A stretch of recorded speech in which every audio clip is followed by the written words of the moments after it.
The lake that remembers. I realized something was wrong even before I saw the water. The sounds disappeared first, not suddenly, as if they had grown tired of existing. The forest in the mountain valley was still there. The trees hadn't vanished, the fog hadn't lifted, but the silence became too complete. So full that there was no room left even for my own breathing. The trail led downward, toward a lake that did not appear on any map. Someone in the village had told me about it. An old man who never gave his name.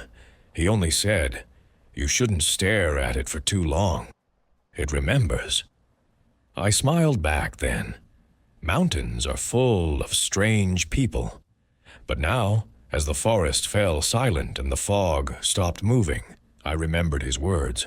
The lake appeared abruptly, as if a piece of the world had been cut out and replaced with water.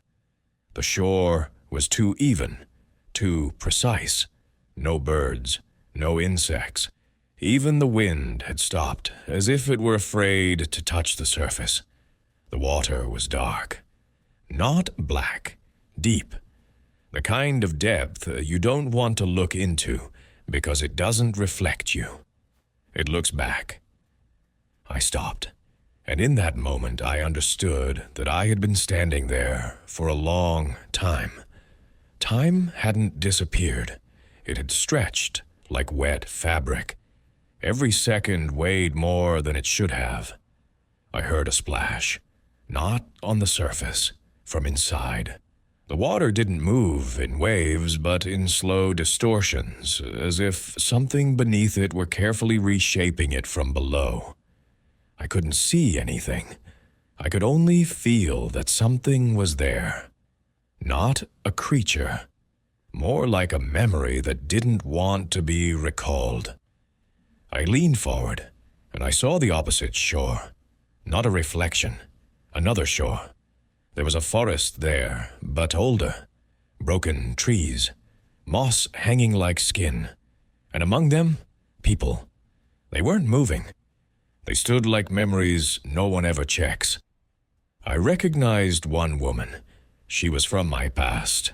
Not close, not important. We had once worked together. I couldn't remember her name, only the feeling that she had always been somewhere nearby. Nothing more.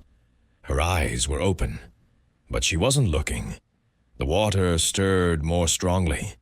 I stepped back and felt the ground beneath my feet soften. The earth didn't sink. It yielded, like flesh. The lake didn't want me to leave.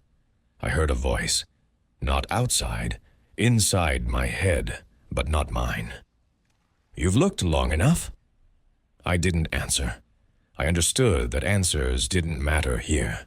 The world began to darken, even though the sun was still somewhere above the fog. Light simply stopped reaching this place, as if the path had been closed. I turned around, and the trail was gone. The forest behind me stood differently now. The trees were closer. They weren't moving. They were waiting. That's when I understood the first true horror. This place doesn't hunt. It records. I looked back at the water. There were more people now. They hadn't appeared. I had just begun to notice them. Old, young, children, all without emotion, without pleading, without fear. They had been here for a long time. The lake didn't preserve bodies. It preserved the gaze. Everyone who lingered too long left a part of themselves behind, the part that watches. And without it, the world becomes flat, empty, unnecessary. I felt something inside me slowly detach, not painfully, like a memory that no longer carries emotion. My reflection appeared in the water. It didn't mirror me. It was staring at the lake. I stepped back and didn't hear myself step. I stood there, waiting for something to happen. but nothing happened. And that was the worst part. The forest didn't move, the lake didn't boil, the sky didn't split open. The world simply accepted me, as if I had always been here, as if everything that existed before had only ever been a poorly preserved dream. I walked forward without direction. My steps made no sound. The ground was cold, but not wet, not solid. It had no quality worth remembering.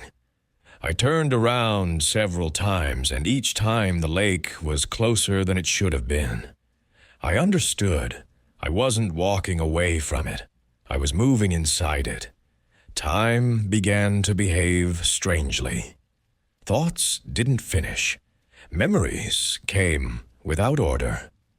I remembered faces of people I hadn't seen in years, but couldn't tell if they were alive. Their names slipped away, never catching. I reached the place where the forest path should have ended. There was water, not a shore, not an edge, just water beginning in midair. I stopped. Movement gathered on the surface, not a wave, but a concentration, as if the place itself were deciding what I was supposed to be. Then I heard a second voice, not the one from before. This one was familiar, mine. It spoke calmly, without fear, without urgency. You've looked long enough. Now it's enough. I saw myself, not a reflection, but a version that already stood on the other side. It wasn't older or younger. It was emptier, but complete. As if that was how a person is meant to look once they stop asking questions. I understood the second truth. Worse than the first, the lake takes nothing by force. It offers completion, without pain, without struggle, without memory of loss. I felt something important weakening inside me, not my heart, not my mind. The desire to keep looking faded, the need to notice. The water was close. I took a step. The cold didn't burn. It wrapped around me, like a silence that finally doesn't press down. The surface parted without sound. Light vanished instantly, but fear didn't. Fear stayed above, along with who I had been. Inside there was no depth. There was always. I sensed others, not as faces, but as presence. They weren't looking at each other. They simply were, parts of the world that once had eyes. My body grew light. My thoughts grew slow. Myself became unnecessary. And in the final moment, before observation dissolved completely, I understood. The lake is not a place. It is a state. When you no longer want to see, when the world becomes too heavy for the gaze, nature remembers you this way. They say that sometimes a new path appears in that valley. You can't see it from afar. It forms only when someone walks long enough and stops noticing small things. People say it's beautiful there, quiet, peaceful, and the lake is still there. It doesn't call. It doesn't whisper. It doesn't move. It simply waits until someone looks a little longer than they should, and stays.